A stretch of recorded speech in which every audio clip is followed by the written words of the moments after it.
My son-in-law pawned my grandmother's ring to fund his lies. I unleashed a plan that left him begging for mercy. The antique ring sat in my jewelry box for 43 years, waiting for the right moment. My grandmother's engagement ring, passed down through 3 generations of women who understood its true value, wasn't measured in dollars. When I finally decided to give it to my daughter Sarah, I thought I was creating a beautiful family tradition. I had no idea I was handing over a weapon that would be used to break my heart. Before we continue, please subscribe to the channel and let us know where you're listening in the comments. The morning Sarah got engaged, she called me crying with joy. David had proposed at sunrise on the beach where they'd had their first date, and she couldn't stop gushing about how perfect everything felt. That's when I knew it was time. The ring had been waiting in my jewelry box since my mother passed, wrapped in the same silk cloth she'd used to protect it. 3 generations of love stories, all leading to this moment. I can still remember unwrapping it that afternoon. The way the light caught the intricate Victorian setting, the tiny diamonds surrounding the central sapphire like stars around the moon. Sarah's eyes filled with tears when I told her the story. How my great-grandmother had worn it through the Great Depression, how my grandmother had polished it every Sunday after church, how my mother had passed it to me with trembling hands just months before she died. This ring has seen more love than most people experience in a lifetime, I told Sarah as I slipped it onto her finger. It fits you perfectly, just like it was meant to be yours. She hugged me so tightly I could barely breathe, whispering thank you over and over against my shoulder. In that moment, I felt like I'd done something truly meaningful, connecting my daughter to the long line of strong women who'd come before her. The wedding was everything Sarah had dreamed of. She wore my mother's dress, carried my grandmother's pearl-handled bouquet, and when the light hit that antique ring as she exchanged vows with David, I swear I could feel 3 generations of love blessing their union. David seemed genuinely moved by the family traditions we were sharing with him. He even asked me about the ring's history during the reception, listening intently as I explained each detail of its craftsmanship. For the first year of their marriage, everything seemed perfect. Sarah would show off the ring to friends, telling them the story I'd shared with her. She'd call me on their monthly anniversary dates, gushing about how David had surprised her with flowers or planned a romantic dinner. The ring was part of their love story now, and I couldn't have been happier about my decision. But somewhere around their 2nd anniversary, things began to change. Sarah's calls became less frequent, and when she did call, there was a tension in her voice I couldn't quite identify. She'd mentioned financial stress, David's struggles with his business, late nights spent arguing about money. I offered to help, of course, but she always insisted they could handle things on their own. The first real warning sign came during a family dinner last spring. I noticed Sarah wasn't wearing the ring, which struck me as odd since she'd never taken it off before, not even to do dishes or garden. When I asked about it, she gave me some vague excuse about having it cleaned, but something in her eyes told me there was more to the story. Over the next few months, I started noticing other changes. Sarah seemed anxious whenever money came up in conversation. David became increasingly distant at family gatherings, checking his phone constantly and making excuses to leave early. The easy warmth he'd shown during their engagement had been replaced by something harder, more calculating. When I tried to talk to Sarah about my concerns, she'd brush them off with forced cheerfulness that fooled no one. The breaking point came on a Tuesday afternoon in October. I was having lunch with my neighbor, Mrs. Peterson, when she mentioned seeing someone who looked exactly like David at Murphy's pawn shop. Downtown, she thought it was strange because he seemed upset about something, arguing with the clerk behind the counter. My blood went cold as pieces of a puzzle I didn't want to solve began falling into place. I drove to Sarah's house that evening, my hands shaking on the steering wheel. Something was wrong, and I needed to know what. When she answered the door, her eyes were red from crying, and she couldn't quite meet my gaze. David wasn't home, she said. He was working late again. But there was something brittle about the way she said it, like she was trying to convince herself as much as me. Sarah, I need to ask you something, and I need you to be honest with me. Where's grandmother's ring? The question hung in the air between us like a loaded weapon. I watched the color drain from her face as she realized there was no easy way out of this conversation. She tried to lie at first, stammering something about having it resized, but I could see the truth written all over her face. Finally, after what felt like hours of gentle prodding and increasingly desperate denials, she broke down completely. The whole story came tumbling out through tears and broken sentences that made my heart feel like it was being torn in two. David had been struggling with his consulting business for over a year. What had started as a temporary cash flow problem had spiraled into something much worse. He'd maxed out their credit cards, borrowed against their car, even taken a second mortgage on the house without telling her.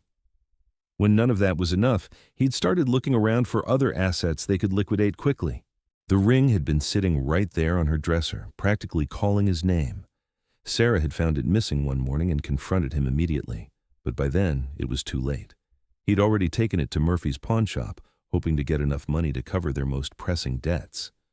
The worst part was how casual he'd been about it, like it was just another piece of jewelry instead of a family heirloom with 43 years of stories attached to it. I felt something cold and hard settle in my chest as Sarah described her confrontation with David. He'd been defensive at first, insisting it was just temporary, that he'd buy it back as soon as his business turned around. But when she demanded he retrieve it immediately, he'd admitted the truth that made my blood boil. He'd already tried to sell it outright, and when the pawnshop owner had offered him what David considered an insultingly low price, he'd gotten angry and stormed out. The ring was still at Murphy's, Sarah told me through her tears, but they only had 30 days to reclaim it before it went up for sale. David kept promising he'd find the money, but Sarah could see the desperation in his eyes growing stronger each day. He'd started talking about taking out loans from questionable sources, making deals with people who didn't take kindly to late payments. I sat there in Sarah's living room, surrounded by the furniture I'd helped them pick out when they'd first gotten married, listening to my daughter describe how the man she'd trusted with her heart had betrayed not just her, but our entire family legacy. The ring wasn't just jewelry to us. It was a symbol of enduring love, of women who'd weathered storms and emerged stronger, of promises kept across generations. That night, I lay awake staring at the ceiling, my mind racing with plans and possibilities. David had made a critical mistake in his desperation. He'd assumed that because I was just Sarah's mother, an older woman with a modest retirement income, I'd be helpless to do anything about his betrayal. He had underestimated the lengths a mother will go to protect not just her daughter, but the memory of all the women who'd come before her. The next morning, I called Murphy's pawn shop and spoke with the owner, a gruff but honest man named Eddie who remembered the incident clearly. David had been aggressive and unreasonable, Eddie told me, demanding far more than the ring was worth on the secondary market and getting hostile when Eddie had explained how pawnshop valuations worked. The ring was beautiful, Eddie admitted, clearly an antique with real craftsmanship, but pawnshops had to price items for quick resale, not sentimental value. I asked Eddie what it would take to reclaim the ring, and his answer made my heart sink. $1,500 plus interest and fees, money that David clearly didn't have, and money that Sarah couldn't access without involving David in the transaction. But as I hung up the phone, a plan began forming in my mind. A plan that would not only save my grandmother's ring, but teach David a lesson about respect, family, and the consequences of betraying the people who'd welcomed him with open arms. David thought he was dealing with a helpless old woman who'd quietly accept his disrespect and move on. He was about to learn just how wrong he could be. I spent the next 3 days doing something I hadn't done in years. Research. Not the casual kind you do when you're curious about something, but the deep methodical investigation I used to conduct back when I worked in insurance fraud detection. 35 years of analyzing people's financial situations, their habits, their weaknesses, had taught me skills that most grandmothers never develop. David Mitchell, age 32, owner of Mitchell Consulting Solutions. On paper, his business looked legitimate enough, but a deeper dive into public records told a different story. 3 separate lawsuits from unpaid contractors in the past 18 months. A pattern of taking deposits for projects that were never completed. Client complaints filed with the Better Business Bureau that painted a picture of someone who was either incompetent or deliberately deceptive. His social media presence was particularly revealing. While Sarah was home crying about their financial problems, David was posting photos from expensive restaurants and golf courses, pictures of him wearing a new watch that cost more than most people's monthly rent. Check-ins at bars where the cheapest drink cost $20. Either he was living a complete fantasy, or there was money coming from somewhere Sarah didn't know about. I printed everything out and organized it in the same methodical way I used to prepare fraud cases.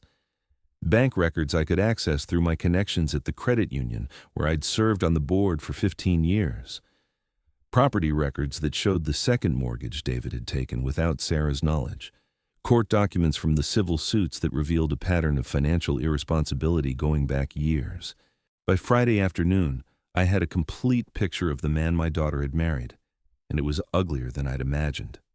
David wasn't just struggling with his business, he was running what amounted to a sophisticated con game, taking money from new clients to pay old debts, always staying one step ahead of the consequences.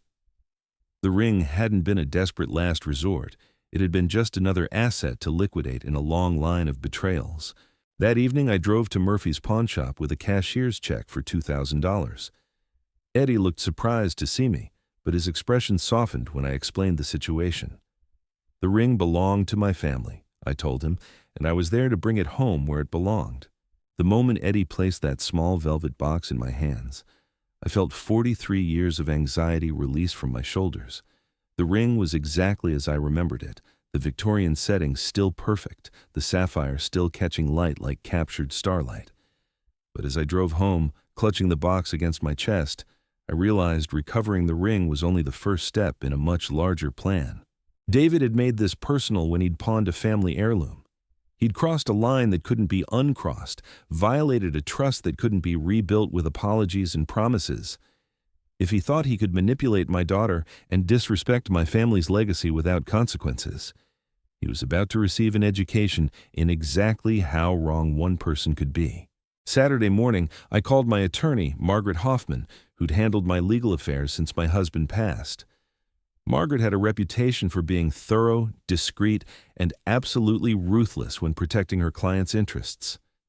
After I explained the situation and shared my research, she was quiet for a long moment. "Margaret," I said, "I want to know what legal options we have here." David forged Sarah's signature on that second mortgage. He took property that didn't belong to him and attempted to sell it. There has to be something we can do. Her response was even better than I'd hoped. The mortgage fraud alone was a felony, she explained. Taking the ring could be prosecuted as theft, even though they were married. But more importantly, the pattern of financial deception I'd uncovered gave us grounds for what she called a comprehensive legal strategy that would protect Sarah's interests and hold David accountable for his actions. The plan Margaret outlined was elegant in its simplicity. We'd document everything, build an ironclad case, and then present David with a choice. He could either agree to a divorce settlement that protected Sarah from his debts and returned her to financial stability, or we'd pursue criminal charges that would likely result in jail time and complete financial ruin. But I had something else in mind, something more personal than legal proceedings, more satisfying than court victories. David had spent months lying to my daughter, stealing from our family, and treating us all like marks in his con game. It was time he learned what happened when you underestimated a woman who'd spent 3 decades investigating people exactly like him. Sunday evening, I called Sarah and asked her to come over for dinner. She arrived looking exhausted, the stress of the past few months written in the lines around her eyes and the way she held her shoulders. David was working late again, she said, though we both knew by now that his late nights probably had nothing to do with legitimate business. Over dinner, I watched my daughter push food around her plate, too anxious to eat, too proud to admit how bad things had really gotten. She kept apologizing for the ring situation, as if David's betrayal was somehow her fault. That's when I knew it was time to show her that she wasn't powerless, that she had options she'd never considered. "Sarah," I said quietly, reaching into my purse and pulling out the velvet box, "I have something that belongs to you." Her gasp when she saw the ring was worth every penny I'd spent and every hour I'd invested in research. She slipped it onto her finger with trembling hands, tears streaming down her face as she realized what this meant. The ring was safe. The family legacy was intact. But more than that, someone had fought for her when she couldn't fight for herself. "How did you?" she started to ask, but I held up my hand. "The how doesn't matter right now," I told her. What matters is that you understand something very important. David thinks he can manipulate and control you because he believes you're helpless. He thinks your family won't fight back because we're just ordinary people with ordinary resources. He's about to learn exactly how wrong he can be. I pulled out the folder of research I'd compiled, watching Sarah's expression change as she absorbed page after page of evidence about the man she'd married. The lawsuits, the debts, the pattern of deception that stretched back years before he'd even met her. By the time she finished reading, her tears had stopped and something harder had taken their place in her eyes. Sarah looked up at me with an expression I'd never seen before. Not the desperate anxiety she'd been carrying for months, not the defeated resignation that had marked our recent conversations. This was determination, anger channeled into purpose, the look of a woman who'd finally seen the truth and was ready to act on it. "Mom," she said, her voice steady for the first time in months, "what do we do next?" That's when I smiled and pulled out the business card Margaret had given me. Because the next phase of my plan required more than just evidence and determination. It required strategy, timing, and the kind of professional expertise that would make David wish he'd never heard the name of our family. The next morning, I woke up with a clarity I hadn't felt in months. David had been playing a game where he thought he held all the cards, but he'd made one crucial mistake. He'd underestimated the power of a mother protecting her child and the memory of the women who'd come before her. Margaret's office felt like a war room when Sarah and I arrived Tuesday morning. She'd spent the weekend reviewing every document I'd provided, cross-referencing public records, and building what she called our ammunition cache. The conference table was covered with organized stacks of papers, each one representing another piece of David's carefully constructed lies. Sarah sat beside me. Still wearing grandmother's ring, her posture straighter than I'd seen it in months. The defeated woman from Sunday evening had been replaced by someone I barely recognized. My daughter, but stronger, angrier, ready for battle. Margaret opened a thick folder and began laying out our options like a general planning a siege. The mortgage fraud alone carried a sentence of up to 20 years, she explained. The theft charges could add another 5. But the most damaging evidence was something I hadn't expected. David's business wasn't just failing. It was a sophisticated Ponzi scheme that had defrauded dozens of small business owners out of their life savings. He's been taking deposits for consulting work he never intended to complete, Margaret continued, using new client money to pay partial refunds to previous clients who complained. The state attorney general's office has been investigating him for 8 months, but they didn't have enough evidence to move forward. Until now. She slid a photograph across the table that made my blood run cold. David at an expensive steakhouse, laughing with 2 men I didn't recognize, while Sarah was at home eating ramen noodles and worrying about their electric bill. The timestamp showed it was taken just 3 days after he'd pawned my grandmother's ring. "But here's what makes this really interesting," Margaret said, her voice taking on the tone of a predator who'd found wounded prey. "David's been transferring money to offshore accounts through a shell company registered in Delaware. That's federal wire fraud, which means we're not just talking about state charges anymore. The FBI has been very interested in our little collection of evidence." Sarah's face had gone pale as she absorbed the magnitude of David's deception. This wasn't just financial irresponsibility or business struggles. This was criminal enterprise, systematic fraud that had destroyed other families while he played the role of loving husband at home. "How many people has he hurt?" Sarah asked quietly, her voice barely above a whisper. Margaret consulted her notes. 47 clients have filed complaints so far. Combined losses of over $2 million. Most of them are small business owners who trusted him with their company's futures. People like the Hendersons who run that little bakery downtown, or Maria Santos who hired him to help expand her cleaning service. I watched my daughter's face crumble as she realized the scope of David's crimes. These weren't faceless corporations or wealthy investors. These were neighbors, friends, hard-working people who'd been destroyed by the man she'd shared a bed with for 3 years. "There's more," Margaret continued, clearly saving the worst for last. "David's been living a double life for over 2 years. The apartment in Seattle, the gambling debts in Reno, the woman in Portland who thinks she's his fiancée. Sarah, honey, I'm sorry to tell you this, but your marriage has been a lie from the very beginning." The silence that followed was deafening. Sarah stared at the photographs Margaret had spread across the table, Images of David with other women, receipts from hotels and restaurants in cities he'd claimed to visit for business. The man she'd trusted, the man she'd defended to me when I'd expressed concerns, had been systematically destroying not just their marriage, but the lives of dozens of innocent people.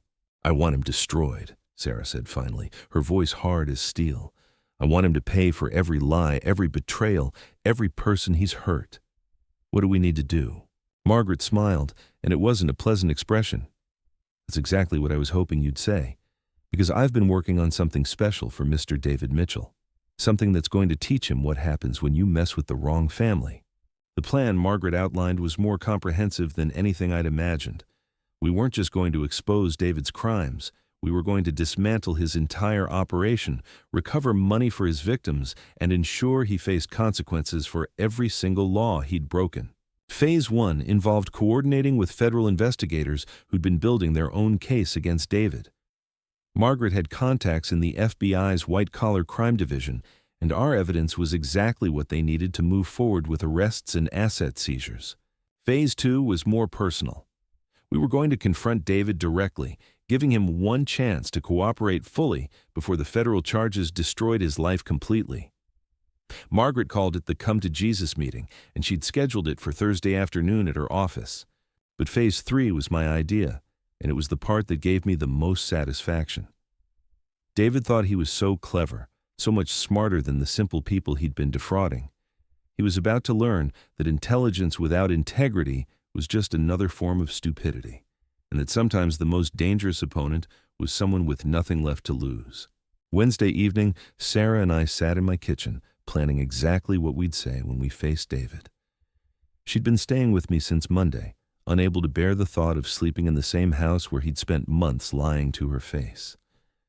The woman across from me bore little resemblance to the broken person I'd comforted just days earlier. "Mom," Sarah said, looking down at grandmother's ring on her finger, "I need to tell you something." I knew David was lying about the business problems, not the extent of it, but I knew something was wrong months ago. I was just too scared to admit it, too embarrassed to ask for help. "Why didn't you come to me sooner?" I asked, though I thought I already knew the answer. "Because I was ashamed. Because I defended him to you so many times when you tried to warn me. Because I thought I could fix things, make him into the man I'd fallen in love with." She twisted the ring on her finger, the sapphire catching the kitchen light. I was so desperate to make the marriage work that I ignored every red flag, every warning sign, every instinct that told me something was wrong. I reached across the table and took her hands in mine. "Sarah, sweetheart, you're not responsible for David's crimes. You're not responsible for his lies or his choices. The only thing you're responsible for is what you do now that you know the truth." She squeezed my hands tightly, and I saw tears in her eyes again. But these weren't tears of desperation or defeat.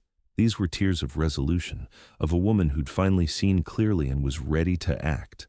Thursday morning arrived gray and cold, the kind of Seattle weather that matched my mood perfectly. Margaret had arranged for David to come to her office at 2 o'clock, ostensibly to discuss some legal documents related to his business. He had no idea what was waiting for him. Sarah and I arrived an hour early, along with Agent Jennifer Walsh from the FBI's Financial Crimes Task Force. Agent Walsh was a woman about Sarah's age, with steel-gray eyes, and the kind of quiet intensity that suggested she'd seen every type of financial predator imaginable. "We've been tracking David Mitchell for 8 months, Agent Walsh explained as we reviewed the final details of our plan. "His operation is more sophisticated than most, but he made one critical error. He got greedy, and greedy people always make mistakes that bring them down." The conference room had been set up like a courtroom, with David's chair positioned so he'd be facing all of us when he walked in. Margaret had arranged the evidence in neat stacks, each one labeled with the specific crimes it documented. The mortgage fraud, the business fraud, the theft of my grandmother's ring, the federal wire fraud charges that could put him away for decades. At exactly 2 o'clock, David walked through the door with the same confident swagger he'd shown at family dinners for the past 3 years. He was wearing an expensive suit I was certain Sarah hadn't seen before, his hair perfectly styled, his smile practiced and charming. The mask he'd worn throughout his marriage, hiding the predator underneath. "Hello, Margaret," he said smoothly, extending his hand. "Thank you for setting up this meeting. I'm eager to get these business matters resolved." Then he noticed Sarah and me sitting at the conference table, and his confidence flickered for just a moment. "Sarah, honey, what are you doing here?" "And Helen, this is unexpected." "Sit down, David," Margaret said, her voice carrying the authority of someone who'd destroyed better men than him in courtrooms across the state. "We have quite a bit to discuss."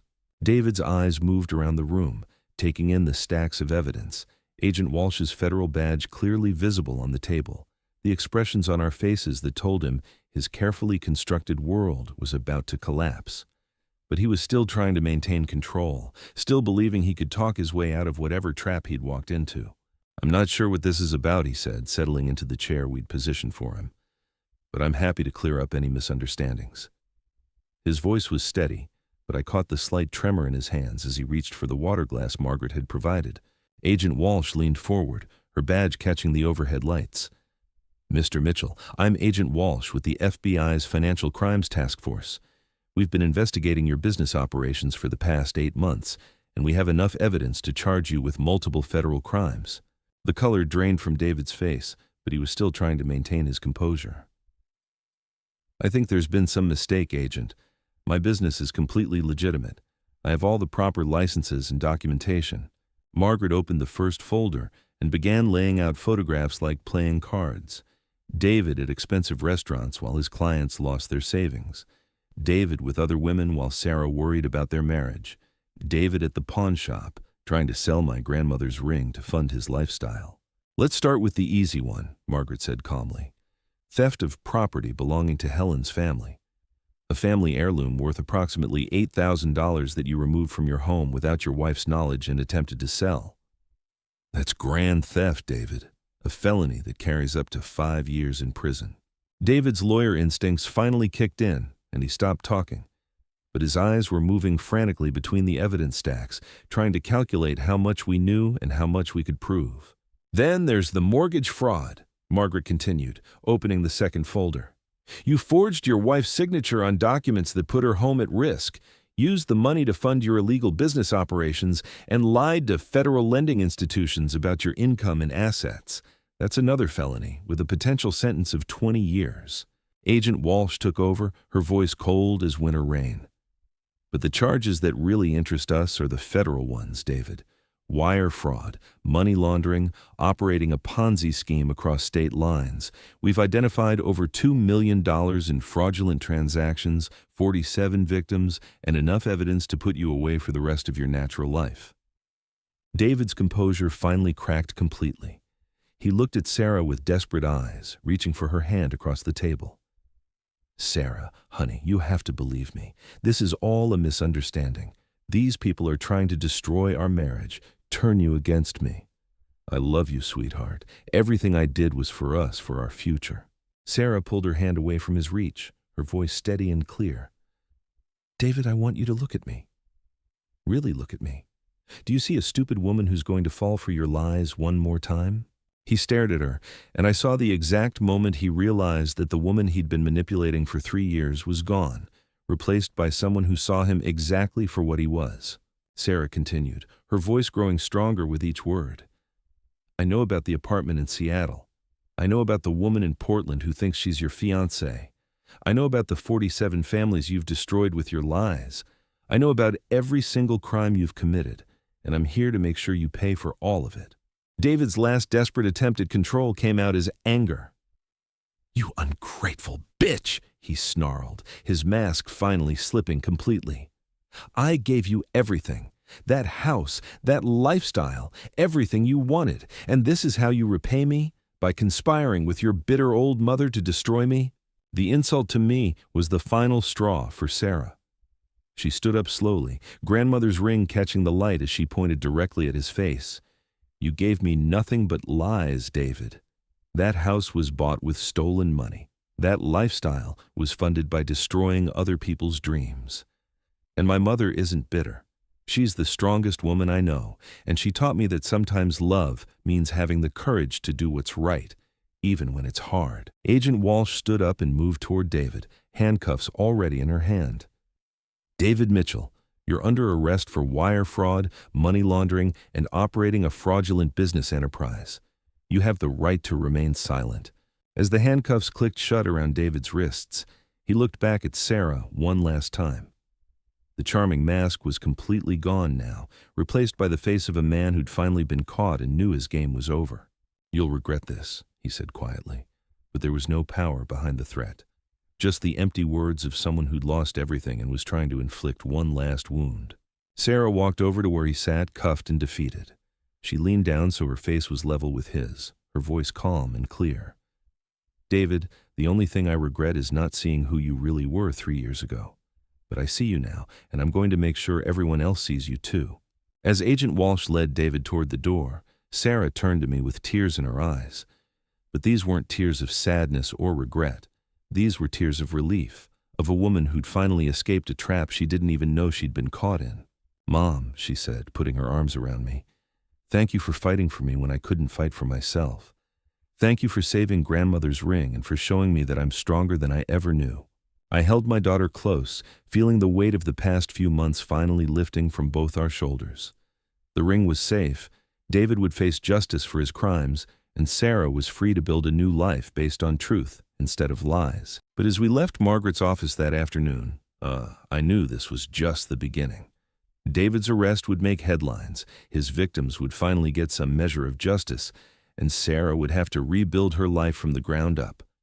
The road ahead wouldn't be easy, but we'd face it together, armed with the strength that came from 3 generations of women who understood that sometimes fighting for what's right requires everything you have. The antique ring that had started this whole nightmare was back where it belonged, but its real value had never been in the gold and sapphires.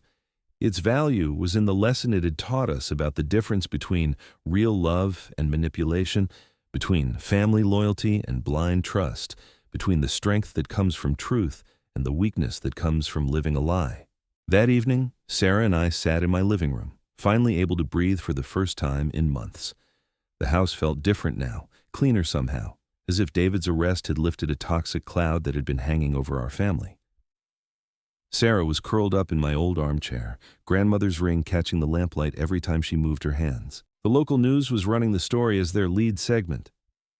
"Local businessman arrested in multi-million-dollar fraud scheme," the anchor announced, David's mugshot filling the screen behind her. Sarah reached for the remote to turn it off, but I stopped her. "No," I said quietly. "Let's watch. His victims deserve to know that justice is finally coming." The reporter interviewed Maria Santos, the cleaning service owner who'd lost her life savings to David's scheme. She was crying as she described how she'd trusted him with her business expansion plans, how he'd promised to triple her client base within 6 months. Instead, he'd taken her $50,000 investment and disappeared, leaving her unable to make payroll for her employees. "I had to let go of 12 people," Maria said through her tears. "People who depended on me, who had families to feed. I kept thinking it was my fault somehow, that I should have been smarter, more careful. But he seemed so professional, so trustworthy." Sarah's face crumpled as she watched Maria's interview. "Mom, that woman lost everything because of the man I was married to. How many other families are out there, destroyed by his lies?" The reporter's voice continued over footage of other victims. The Henderson family, who'd closed their bakery after David convinced them to invest their retirement savings in a restaurant expansion that never materialized. Tom Bradley, a contractor who'd paid David $15,000 for marketing services and never received so much as a business card in return. Each story was the same pattern. David would identify vulnerable business owners, people who were ambitious but inexperienced with financial planning. He'd wine and dine them, show them fabricated success stories, convince them that he was their ticket to prosperity. Then he'd take their money and move on to the next victim, always staying one step ahead of the consequences. The FBI estimates that Mitchell defrauded over $2 million from small business owners across 3 states, the reporter concluded. He used sophisticated psychological manipulation tactics and forged documents to maintain the illusion of legitimacy. Many victims report that they trusted him completely, considering him not just a business consultant, but a friend. I turned off the television and looked at my daughter, who was staring at her hands in her lap. The weight of David's crimes was settling over her like a heavy blanket, and I could see her struggling with emotions she didn't know how to process. "Sarah," I said gently, "you know that none of this is your fault, right? You were a victim too, just in a different way." She looked up at me with eyes that seemed older than they had that morning. "I keep thinking about all the dinners we had together, all the times he'd come home and tell me about his successful meetings with clients. He was so convincing, Mom, so passionate about helping these business owners achieve their dreams. I actually admired him for it." "That's what made him dangerous," I replied. "The best con artists don't just lie about facts, they lie about who they are at their core. They become whoever they need to be to get what they want." My phone rang, interrupting our conversation. Margaret's name appeared on the screen, and I answered immediately. Her voice carried the satisfaction of a prosecutor who'd just landed a career-defining case. "Helen, I wanted to update you on the arraignment. David's being held without bail." The judge considered him a flight risk, especially after Agent Walsh presented evidence of the offshore accounts and the fake passport they found in his apartment. "Fake passport?" Sarah's head snapped up at my words. I put the phone on speaker so Sarah could hear Margaret's explanation. "He had a complete false identity prepared, Sarah. Driver's license, social security card, even credit cards in the name of Michael Davidson. He was planning to disappear as soon as the investigation got too close." The room went silent as we absorbed this information. David hadn't just been stealing money and living a double life. He'd been preparing to abandon everything, including Sarah, the moment his schemes started unraveling. She would have woken up one morning to find him gone, with no explanation, no goodbye, nothing but empty bank accounts and a mountain of debt. "There's more," Margaret continued. "The woman in Portland, the one who thought she was engaged to David, her name is Rebecca Chen, and she's been sending him money for 8 months. $50,000 so far, all for various business emergencies that never existed. She's flying up tomorrow to testify." Sarah's face had gone pale. He was planning to marry her too? According to the evidence we found, he was planning to marry 3 different women in 3 different states, each one thinking she was his only love, each one funding his lifestyle while he prepared to disappear with their money. After Margaret hung up, Sarah and I sat in stunned silence. The scope of David's deception was beyond anything we'd imagined. This wasn't just financial fraud. It was systematic emotional terrorism designed to destroy the lives of everyone who'd made the mistake of trusting him. "I need some air," Sarah said suddenly, standing up and walking toward the back door. I followed her onto the porch, where she leaned against the railing and stared out at my small garden. "You know what the worst part is?" she said without looking at me. "It's not the money or even the lies about other women. It's that he made me doubt myself so completely that I almost didn't fight back. He had me convinced that I was the problem, that I was too demanding, too suspicious, too emotional. I moved to stand beside her, close enough to offer comfort but far enough to give her space to process. That's what abusers do, sweetheart. They make you question your own reality until you can't trust your own instincts anymore." "When did you know for sure?" she asked. "When did you realize he was lying about everything?" I thought back to all the small moments that had accumulated into certainty. "Remember last Christmas when he gave you that expensive necklace? The one from Tiffany's that cost $3,000? Sarah nodded, her hand unconsciously moving to her throat where the necklace had once rested, before she'd returned it to the store for cash. "That was the same week you called me crying because you couldn't afford groceries. A man who truly loved you would never buy himself luxury items while letting you go hungry. That's when I knew his priorities were fundamentally wrong." "But I made excuses for him," Sarah said bitterly. "I told myself he was just bad with money, that he didn't understand how tight things were. Because you loved him, and love makes us want to see the best in people, even when they don't deserve it." I reached over and took her hand, feeling the familiar weight of grandmother's ring beneath my fingers. "But love also means protecting the people who matter to you, which is why I couldn't stand by and watch him destroy you." We stood there in comfortable silence for several minutes, listening to the evening sounds of the neighborhood. Children playing in nearby yards, dogs barking, the distant hum of traffic. Normal sounds of normal lives, the kind of peaceful existence Sarah would be able to build now that David's chaos was out of her life. "Mom," Sarah said finally, "I want to do something for the other victims. I want to help them get their money back if possible. and I want to make sure they know they're not alone in this." Her words filled me with pride. Despite everything she'd been through, despite the betrayal and humiliation, her first instinct was to help others who'd suffered similar losses. This was the daughter I'd raised, the woman of character who'd been hidden under months of manipulation and self-doubt. "What did you have in mind?" I asked. "I want to testify at his trial. I want to tell the court and the jury exactly what kind of man David Mitchell really is. Not just the financial crimes, but the emotional manipulation, the way he systematically broke down my ability to trust my own judgment." The strength in her voice reminded me of my mother, who'd never backed down from a fight when principle was involved.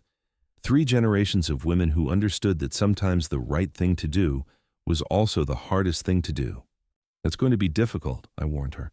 "His lawyers will try to discredit you, make you look like a vindictive ex-wife who can't be trusted." Sarah turned to face me fully, and I saw something in her eyes that hadn't been there since before she'd met David. Determination, clarity, unshakable resolve. "Let them try. I have something they don't have." "What's that?" "The truth, and 3 generations of strong women who taught me that the truth is worth fighting for, no matter how much it costs." The next morning brought unexpected visitors. Rebecca Chen, the woman from Portland who'd thought she was engaged to David, had arrived earlier than expected.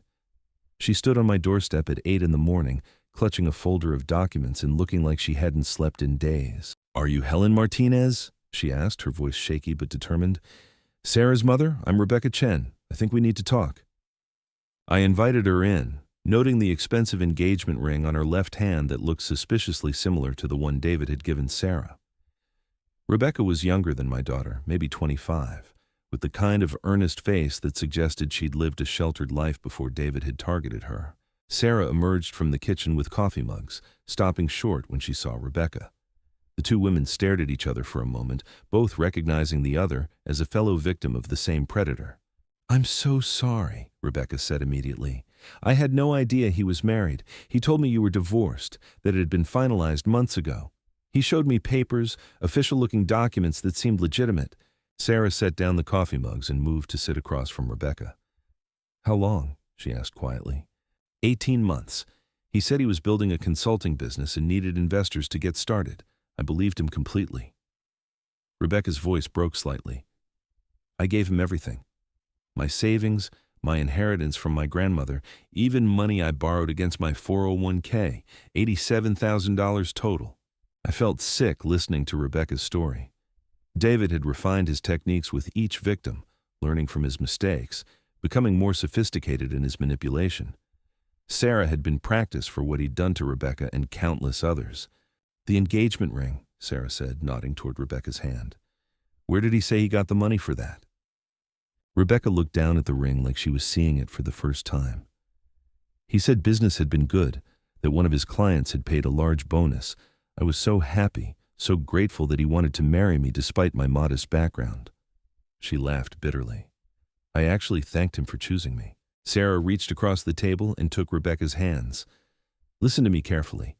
None of this was your fault. David is a professional predator who spent years learning how to identify and exploit good people. The fact that you trusted him doesn't make you stupid. It makes you human." Rebecca began to cry, not the quiet tears of embarrassment, but the deep, wrenching sobs of someone finally releasing months of suppressed pain. Sarah moved to sit beside her, offering the kind of comfort that only another victim could provide. "I keep thinking about all the warning signs I missed," Rebecca said through her tears. "The way he'd disappear for days without explanation, the phone calls he'd take in another room, the business trips that never seemed to generate any actual business. The expensive restaurants when he claimed to be struggling financially," Sarah added, "the designer clothes he'd wear to meetings with potential investors, the way he'd always have a plausible explanation for every inconsistency." I listened to them compare notes, watching 2 intelligent women piece together the full scope of David's deception. Each revelation built upon the last, creating a comprehensive picture of a man who'd turned manipulation into an art form. "There's something else," Rebecca said, pulling documents from her folder. "I hired a private investigator 3 weeks ago when David started avoiding my calls. He found evidence of at least 6 other women across 4 states, all being courted for marriage, all sending him money for various business ventures." Sarah's face went white. "6 others?" Rebecca nodded grimly. Jennifer in Denver, who thought she was investing in a real estate development company. Lisa in Sacramento, who believed she was funding a tech startup. Amanda in Phoenix, who was told her money was going toward a restaurant franchise. All of them engaged to the same man, all of them thinking they were his one true love. The magnitude of David's crimes was staggering. This wasn't just fraud. It was a systematic campaign of emotional and financial terrorism that had destroyed dozens of lives across multiple states. The man Sarah had shared a bed with for 3 years was a serial predator who'd perfected the art of making women fall in love with a fantasy. "We have to stop him," Sarah said with quiet intensity. "Not just for us, but for all the other women who might become his victims if he ever gets out of prison." Rebecca wiped her eyes and straightened her shoulders. "Agent Walsh asked me to coordinate with the other victims. We're going to present a united front at the trial, show the jury exactly how much damage one man can do when he's allowed to operate without consequences." I felt a surge of pride listening to these 2 young women transform their pain into purpose. David had counted on his victims being too ashamed or embarrassed to fight back. He'd underestimated the strength that comes from women supporting each other, from shared truth, cutting through individual doubt. "What can I do to help?" I asked. Sarah looked at me with gratitude and determination. "You've already done everything, Mom. You saved Grandmother's ring. You exposed David's crimes, and you showed me that I'm stronger than I ever knew. Now it's our turn to make sure he never hurts anyone else again." The next few weeks passed in a blur of legal preparations and emotional healing. Sarah moved back into her own apartment, determined to rebuild her life on her own terms. Rebecca returned to Portland, but stayed in constant contact, coordinating with other victims and working with federal prosecutors to build an ironclad case against David. Margaret kept us updated on the legal proceedings, which were moving faster than anyone had expected. David's lawyers had initially planned to fight the charges, but the evidence was overwhelming. Bank records, forged documents, recorded phone conversations, testimony from dozens of victims across multiple states. The case against him was so strong that even his high-priced attorneys were recommending a plea bargain. "He's looking at a minimum of 25 years, Margaret told us during one of our weekly updates. "The federal prosecutors are pushing for 40 to life, given the scope of the fraud and the number of victims involved. His lawyers are trying to negotiate something in the 30-year range, but honestly, I don't think the judge is going to be lenient." Sarah had thrown herself into victim advocacy work, connecting with women across the country who'd been targeted by romance fraud schemes. She'd started a support group that met weekly, providing a safe space for victims to share their experiences and rebuild their confidence. "You know what I've learned?" Sarah told me one evening as we prepared dinner together in my kitchen. "David wasn't special. He wasn't uniquely charming or particularly intelligent. He was just willing to do things that normal people would never consider. He had no conscience, no empathy, no genuine human connection to anyone." That's what made him dangerous," I replied, watching her chop vegetables with steady hands. "Normal people can't imagine that level of calculated cruelty, so we don't protect ourselves against it." Sarah paused in her work, looking down at Grandmother's ring on her finger. "I used to think this ring was cursed somehow, that it had brought bad luck into my life. But now I realize it was the opposite. It was what saved me." "How do you mean?" "When David pawned it, he showed me exactly who he was. Not the loving husband who was struggling with business problems, but someone who would steal from his wife's family without hesitation, someone who saw our most precious possessions as nothing more than assets to liquidate." She resumed chopping, her movements precise and controlled. "If he hadn't taken the ring, I might have stayed with him for years, making excuses for increasingly terrible behavior. I thought about the chain of events that had started with my decision to give Sarah the ring, had led through David's betrayal to his eventual arrest. Sometimes the worst things that happen to us turn out to be the catalysts for the best changes in our lives. Your great-great-grandmother would be proud," I said quietly. "She wore that ring through the Great Depression, the Second World War, the death of 2 children from influenza.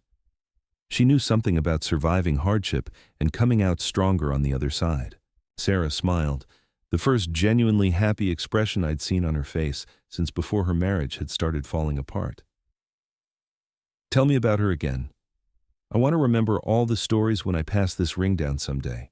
As I began recounting family history, I realized that David's betrayal had accomplished something he'd never intended. It had reconnected Sarah to her heritage, to the long line of strong women who'd faced their own challenges and emerged victorious. The ring hadn't been cursed. It had been exactly what Sarah needed to find her own strength. The trial began on a cold Tuesday morning in February. The federal courthouse was packed with victims, family members, and media representatives eager to cover what prosecutors were calling one of the largest romance fraud cases in Pacific Northwest history. Sarah and I arrived early, wanting to secure seats where we could watch justice finally being served. David looked different than he had at Margaret's office. The expensive suits had been replaced by an orange jumpsuit, the confident swagger by the shuffle of someone wearing ankle shackles. His hair was unkempt, his face pale from months in county jail. The transformation was startling, as if removing his ability to manipulate and deceive had drained him of everything that had made him seem powerful. The prosecution's case was devastating in its thoroughness. Agent Walsh presented evidence that painted David as a serial predator who'd spent years perfecting his techniques. Financial records showed a pattern of fraud dating back over a decade, long before he'd ever met Sarah. He'd been stealing money from vulnerable people since his early 20s, always moving to new locations when his schemes began to unravel. The defendant operated with complete disregard for the human cost of his actions, the prosecutor told the jury. He didn't just steal money. He stole dreams, destroyed families, and left a trail of emotional devastation that will take years for his victims to overcome. One by one, David's victims took the stand to tell their stories. Maria Santos, the cleaning service owner, described how losing her life savings had forced her to declare bankruptcy and close the business she'd spent 15 years building. The Hendersons explained how David's fraud had cost them their bakery and their retirement security, leaving them unable to afford basic medical care. Rebecca's testimony was particularly powerful. She spoke clearly and calmly about the 18 months she'd spent believing she was engaged to a successful businessman who loved her. She described the elaborate lies David had told about his background, his family, his business success. Most devastatingly, she revealed that he'd been planning their wedding while simultaneously proposing to 2 other women in different states. "I gave him everything," Rebecca said, looking directly at David while she spoke. "My money, my trust, my future. In return, he gave me nothing but lies and betrayal. But I want the jury to understand something important. I'm not here as a victim anymore. I'm here as a survivor, and I'm going to make sure he never has the opportunity to hurt anyone else the way he hurt me." When Sarah's turn came to testify, she walked to the witness stand with the quiet dignity I'd always admired in her. She wore a simple black dress and grandmother's ring, the sapphire catching the courtroom lights as she raised her right hand to be sworn in. Her testimony was methodical and devastating. She described the gradual erosion of her self-confidence as David had isolated her from friends and family, the way he'd made her doubt her own perceptions when she'd questioned his behavior, the systematic financial abuse that had left her unable to leave even when she'd finally realized something was wrong. "The defendant didn't just steal my grandmother's ring," Sarah said, her voice clear and strong. "He stole 3 years of my life, my ability to trust my own judgment, and my faith in love itself. But he made one critical mistake. He underestimated the strength of the women in my family, and that mistake brought him down." David's defense team tried to portray him as someone who'd gotten in over his head, whose business failures had driven him to desperate measures. But the evidence of premeditation was overwhelming. The fake passports, the offshore accounts, the carefully orchestrated targeting of vulnerable women across multiple states. This wasn't desperation. This was criminal enterprise, executed with cold precision over many years. The jury deliberated for less than 4 hours before returning with guilty verdicts on all counts: wire fraud, money laundering, identity theft, racketeering, and dozens of other charges that would keep David in federal prison for the rest of his natural life. As the judge read the sentence, 45 years without possibility of parole, I watched David's face crumble completely. The mask of charm and confidence that had fooled so many people was gone forever, replaced by the reality of a man who'd finally been held accountable for his crimes. Sarah reached over and squeezed my hand as we listened to the judge's final words. "Mr. Mitchell, Your crimes represent a level of calculated cruelty that this court has rarely encountered. You have shown no remorse for the lives you've destroyed, no empathy for the victims you've traumatized. The sentence of this court reflects not just punishment for your crimes, but protection for the countless other victims you would have claimed if allowed to remain free. Outside the courthouse, Sarah was surrounded by other victims who wanted to thank her for her testimony and her advocacy work. Rebecca hugged her tightly, both women finally able to smile without reservation for the first time in months. "We did it," Rebecca said through tears of relief. "He can never hurt anyone else again." Sarah looked over at me, grandmother's ring sparkling in the afternoon sunlight. "We all did it. Every woman who was brave enough to speak up, every family member who refused to let him get away with it. We turned our individual pain into collective power, and that's what brought him down."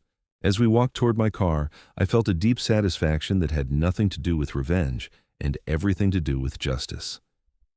David had counted on his victims being too ashamed or isolated to fight back. He'd never imagined that his greatest mistake, pawning a family heirloom, would connect him to 3 generations of women who understood that some things were worth fighting for. The ring was safe, Sarah was free, and David Mitchell would spend the rest of his life paying for his crimes. But more importantly, we'd learned something about our own strength, about the power that comes from women supporting each other, about the difference between love and manipulation. That evening, as Sarah and I sat in my living room celebrating with a bottle of wine I'd been saving for a special occasion, she turned the ring on her finger and smiled. "Mom," she said, "when I have a daughter someday, I'm going to tell her this story. About how a family heirloom exposed a criminal, about how her grandmother fought for justice, about how sometimes the worst things that happen to us turn out to be the beginning of the best things." I raised my glass to toast not just our victory, but the long line of strong women who'd made it possible.